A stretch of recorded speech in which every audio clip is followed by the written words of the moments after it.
Делумно опожарени две дипломатски возила во сопственост на бугарската амбасада во Скопје. Случајот бил пријавен и до МВР, од каде велат дека полициски екипи го документирале настанот и работат на негово расчистување.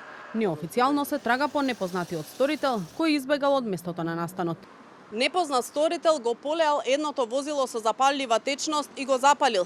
Меѓутоа, од првото возило било зафатено и возилото кое што било паркирано во непосредна близина до него. Станува збор за две возила со дипломатски регистерски таблички. Опожарените возила за кратко време биле изгаснати од страна на Скопската противпожарна бригада. Добиена е дојава за настанат пожар на патничко возило на улица Теодосиј Гологанов.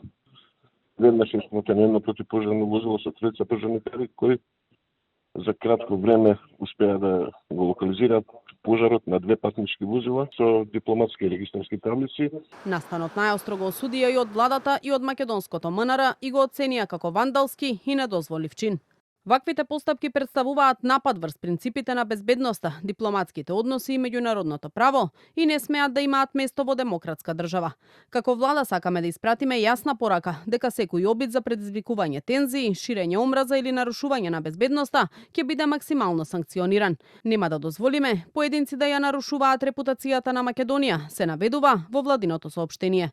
Реакција и осуда пристигна и од бугарското МНР. Според нив станувало збор за чинна агресија и нов напад врз Бугарија и бугарите и бараат навремено и праведно расчистување на случајот. Овој најнов напад врз Бугарија и бугарите е резултат на агресивен политички говор, поттикнување омраза и недостаток на соодветен одговор од страна на институциите во претходни слични значајни случаи, што создава чувство на неказнивост за сторителите, наведуваат од бугарското МНР. Во пожарот нема повредени лица и не се зафатени објекти во близина на бугарската амбасада во Скопје.